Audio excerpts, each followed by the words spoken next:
தாவேக தலைவர் விஜயினுடைய பிரச்சாரம் இன்றைய தினம் நாமக்கல் மற்றும் கரூரில் நடைபெற இருக்கிறது. இதற்காக அவர் சென்னையிலிருந்து தனி விமானம் மூலமாக திருச்சி சென்றடைந்திருக்கிறார். அந்த காட்சிகளை நாம் தற்பொழுது திரையில பார்த்துட்டு இருக்கோம். திருச்சியில் தாவேக தலைவர் விஜயினுடைய தனி விமானம் தரையிறங்கி அவர் அங்கே வந்து இறங்கக்கூடிய அந்த காட்சிகளை நம்ம பார்த்துட்டு இருக்கோம்.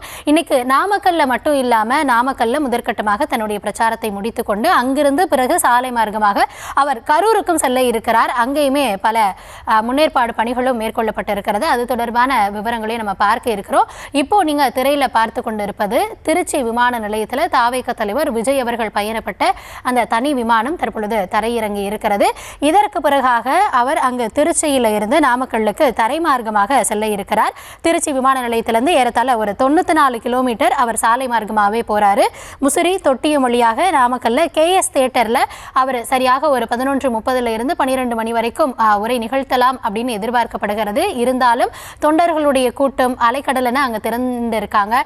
இதையெல்லாம் தாண்டி அவர் அங்க எத்தனை மணிக்கு சென்றடைவார், சரியாக ஏற்கனவே பல திட்டமிடல்களும் அந்த குறிப்பிட்ட நேரத்தில் நிகழாம உரை நிகழாம சற்று தள்ளி போய் தான் நிகழ்ந்தது. அந்த வகையில் இன்னைக்கு சரியான நேரத்தில் அவங்க பிரச்சாரத்தை மேற்கொள்வாங்களா அப்படின்ற ஒரு எதிர்பார்ப்பும் நிலவுகிறது. தற்போதைய தகவலாக அவர் திருச்சி விமான நிலையம் சென்றடைந்திருக்கிறார். அது தொடர்பான அந்த காட்சிகளை நம்ம பார்த்துட்டு இருக்கோம்.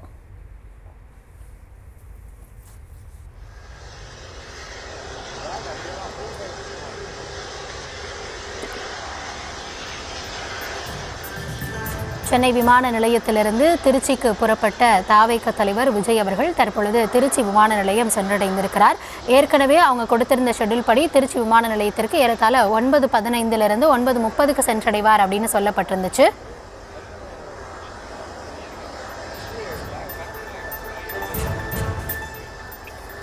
தொடர்ந்து நம்ம அவருடைய விமானம் வந்திறங்கக்கூடிய காட்சிகளை பார்க்கிறோம். கூடுதல் விவரங்களோடு நம்முடைய செய்தியாளர் பாரி கார்த்திக் இணைந்திருக்கிறார். பாரி, வணக்கம்.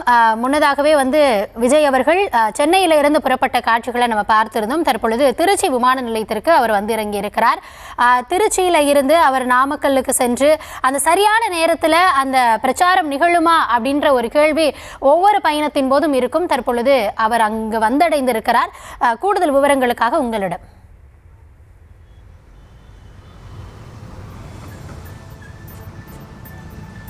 வணக்கம். அதாவது விஜயை பொறுத்த வரைக்கும் 3ஆம் கட்ட பயணமாக தற்போது பிரச்சாரத்தை துவங்க இருக்கிறார். ஏற்கனவே திருச்சி, அரியலூர் மாவட்டங்களை முடித்துக்கொண்டு அதன் தொடர்ச்சியாக டெல்டா மாவட்டங்கள் இருக்கக்கூடிய திருவாரூர், நாகப்பட்டினம் என 2ஆம் கட்ட பயணத்தை முடித்துக்கொண்டு இன்றைய தினம் 3ஆம் கட்டமாக இன்றைய சனிக்கிழமையை குறிப்பாக நாமக்கல், கரூர் அரசியலில் முக்கிய நகரங்களாக இருக்கக்கூடிய இந்த 2 நகரங்களுக்கும் தற்போது அவர் பேச இருக்கிறார்.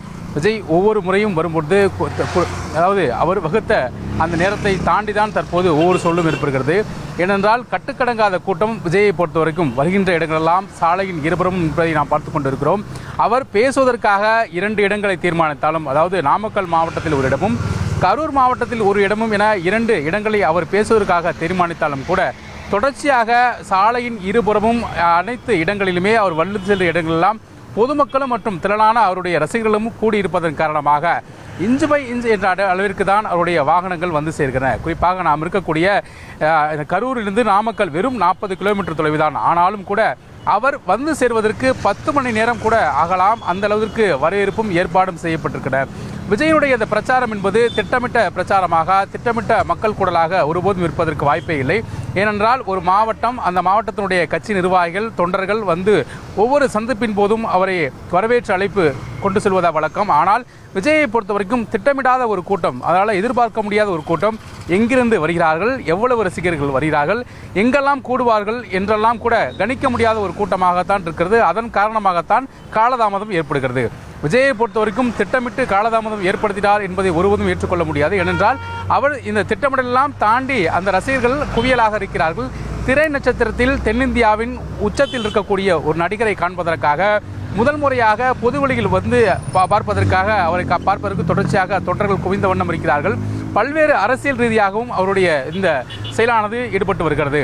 அதாவது திமுக, அதிமுக என பல கட்சிகளும் போடு கொண்டிருக்கிற இந்த தமிழகத்தில் விஜயனுடைய அந்த அரசியல் பயணம் என்பது எதிர்பார்க்காத ஒரு அரசியல் பயணமாக இருந்தது. அது மட்டுமல்ல, போகிற இடமெல்லாம் மக்கள் கூட்டம் எதிர்பார்ப்பதை விட அதிகமாக இருக்கிறது. நாம் இருக்கக்கூடிய இந்த இடம் இன்னும் சற்று நேரத்தில் பல்லாயிரக்கணக்கான மனிதர்களால் திளைத்து நிற்கக்கூடிய ஒரு சூழல் ஏற்படும். ஏனென்றால் போகிற இடமெல்லாம் விஜய்க்கு கடும் வரவேற்பும் அதே போல எதிர்பார்க்க முடியாத ஒரு கூட்டமும் இயல்பாகவே வந்து சேர்கிறது. அதற்கு அடிப்படையில் முக்கியமான காரணம் திரையின் உச்சத்தில் இருந்த ஒரு நடிகர், குறிப்பாக தென்னிந்தியாவிலே அதிக ஊதியம் வாங்கக்கூடிய ஒரு நடிகராக தன் அரசியல் பயணத்துக்கு முன்பு வரை அவர் இருந்தார் என்பதுதான் குறிப்பிடத்தக்கது. இன்னும் கூட விஜயனுடைய அந்த மார்க்கெட் என சொல்லக்கூடிய அந்த பர்சனாலிட்டி தற்போது வரை இருக்கிறது. அது மட்டுமல்ல, விஜய் வந்து ஒரு கரிஸ்மேட்டிக் ஹீரோவாக தமிழகத்தில் இருந்து வருகிறார். எனவே அவரை பார்ப்பதற்காக திரளான இளைஞர்கள் நாம் பார்க்கும் இடங்களெல்லாம் 98% விஜயை பார்ப்பதற்கு ஆண்களும் பெண்களும் இளைஞர்கள் மட்டும்தான் குவிந்த வண்ணம் இருக்கிறார்கள். மூன்றாவது கட்டமாக தற்போது அவர் விஜய் வர இருக்கிறார். ஏற்கனவே 2 பயணங்கள் வெற்றிகரமாக முடித்துவிட்ட பிறகு 3வது கட்டமாக வருகிறார். அவர் நாமக்கல்லில் முடித்துவிட்டு கரூரில் எத்தனை மணிக்கு வந்து சேர்வார் என்பது விஜய்க்கும் தெரியாது, விஜயனுடைய நிர்வாகிகளுக்கும் தெரியாது. ஏனென்றால் மக்கள் கூட்டலும் அந்த மக்கள் கூட்டத்தை பொறுத்த வரைக்கும் அவர் கடந்து வர வேண்டிய நேரத்தை பொறுத்த வரைக்கும் இந்த மக்கள் தான் தீர்மானிக்கக்கூடிய ஒரு சூழலாக இருக்கிறத தவிர, அதே நேரம் மக்கள் கூடியிருந்தால் அவர்களை அதாவது முழுமையாக புறக்கணித்து விட்டு விஜய் நேரடியாக இன்னொரு இடத்திற்கு வந்து பேசவில்லை. அவர் வருகின்ற இடங்களெல்லாம் மக்களை சந்தித்து அவர்களுக்கு வணக்கம் சொல்லி கையெடுத்து கும்பிட்டு விட்டு தான் வந்து கொண்டிருக்கிறார். ஏனென்றால் மக்கள் விஜய்க்காக காத்திருக்கிறார்கள், அவர்களை அவர் புறக்கணிக்கவும் முடியாது. அதே போல எதிர்பாராத இந்த மக்கள் கூட்டம் தொடர்ச்சியாக விஜய்க்கு வந்து கொண்டிருக்கிறது. அதன் அடிப்படையிலே 3வது முறையாக இந்த கரூர் மற்றும் நாமக்கல் பேச இருக்கிறார். நாமக்கலை பொறுத்த வரைக்கும் அரசியல் ஒரு முக்கியமான இடமாகவும் மைய இடமாகவும் இருக்கிறது. கரூரை பொறுத்த வரைக்கும் சொல்லவே வேண்டாம், தமிழக அரசியல் ஒரு பவர் சென்டர் என்று சொல்லக்கூடிய அளவுக்கு கரூர் ஒரு அரசியல் முக்கியமான இடமாக இருக்கிறது. இந்த 2 மாவட்டங்களுமே திமுகவுடைய முக்கியமான அதாவது வெற்றிகளை தீர்மானிக்கக்கூடிய இடமாக இருக்கிறது. நாம் தற்போது இருக்கக்கூடிய இந்த கரூர் கூட 4 தொகுதி உட்பட்ட இடங்களில் இந்த 4மே திமுக வசம்தான் இருக்கிறது. இந்த 2021 இந்த 4 தொகுதியிலும் 4 தொகுதியுமே திமுக தான் வெற்றி பெற்றிருக்கிறது. அது மட்டுமல்லாமல் முன்னாள் அமைச்சர் செந்தில் பாலாஜியினுடைய தவிர்க்க முடியாத ஒரு இடமாக கரூர் இருக்கிறது. தமிழக அரசில் கரூர் என்றாலே செந்தில் பாலாஜி என்று சொல்லக்கூடிய அளவிற்கு தொடர்ச்சியாக இங்கு இருக்கிறது. அவர் என்ன மாதிரி பேச போகிறார், என்னென்ன குற்றச்சாட்டுகளை அரசின் மீது வைக்கப் போகிறார், ஏனென்றால் அவர் பேசும்பொழுது அதிகமாக திமுகவை மட்டும்தான் மையப்படுத்தி பேசுகிறார். எனவே செந்தில் பாலாஜி மீது என்னென்ன குற்றச்சாட்டுகளை வைக்கப் போகிறார் என்பது முக்கியமான விஷயமாக இருக்கிறது. அதே போல இந்த கரூர் மக்களுடைய அடிப்படை பிரச்சனைகளாக இருக்கக்கூடிய காவிரி மற்றும் காவிரி நீர் பிடிப்பு அடிப்படையில் அந்த காவிரி நீர் விவசாயம் தான் அதிகமாக இருக்கிறது. சிறுதானிய விவசாயங்களும் அதிகமாக இருக்கிறது. வாழை உள்ளிட்ட விவசாயங்களும் கரூரில் அதிகமாக இருக்கிறது. தமிழகத்திலே 3வது இடமாக வாழை உற்பத்தியில் அந்த பகுதி தான் இருக்கிறது. குளித்தலை, தஞ்சை, அதே போல் தூத்துக்குடி, குளித்தலை என இந்த 3வது இடமாக வாழை உற்பத்தியில் பிரதான இடமாக இருக்கிறது. அது மட்டும் இல்லை, இங்கே இருக்கக்கூடிய அந்த கீழ்பவானி ஆற்றில் இருக்கக்கூடிய ஏற்கனவே தடுப்பணைகள் அமைக்க வேண்டும் என்ற பல்வேறு கோரிக்கைகள் இருக்கிறது. சிறுதானிய உற்பத்தியில் முக்கியமான ஒரு ஊராக கரூர் இருந்து கொண்டு வருகிறது. அது மட்டுமல்ல, ஜவுளி உற்பத்தியில் ஒரு முக்கியமான ஊராகவும் இந்தியாவிலே ஜவுளி பண்ணை அமைத்திருக்கக்கூடிய ஒரு மாநிலமாகவும் தமிழ்நாடு இருந்து வருகிறது. எனவே அது குறித்தும் தற்போது ஜவுளி உற்பத்தி என்பது மிகப்பெரிய அளவிற்கு பாதிப்பை ஏற்படுத்தியிருக்கிறது. அமெரிக்காவுடைய வரி விதிப்பின் காரணமாக இங்கு இருக்கக்கூடிய ஜவுளி விற்பனை முழுமையாக தேக்கமடைந்திருக்கக்கூடிய ஒரு சூழலில் அது குறித்தெல்லாம் விஜய் பேசுவாரா என்று எதிர்பார்க்கப்படுகிறது. ஏனால் மத்திய மாநில அரசுகளை அவர் சாடினாலும் கூட தொடர்ச்சியாக மாநில அரசு குறித்தான் அதிகமாக விமர்சித்து வருகிறார். குறிப்பாக கரூரை பொறுத்த வரைக்கும் அவர் எவ்வாறு பேசுவார் என்று எதிர்பார்க்கப்படுகிறது. ஏனென்றால் சமீபத்தில் தான் திமுகவினுடைய 30 விழா நடந்திருக்கிறது. நேற்று தான் எடப்பாடி பழனிசாமி அவர்கள் இதே இடத்தில் பிரச்சாரம் செய்திருக்கிறார். எனவே 3வது நபராக விஜய் வந்திருக்கிறார். இவர்களே அதிகமாக கூட்டம் வருவதற்கான வாய்ப்பு இருக்கிறது என்பதுதான் உண்மை. ஏனென்றால் அது திட்டமிட்ட கூட்டமெல்லாம் விஜய் கிடையாது.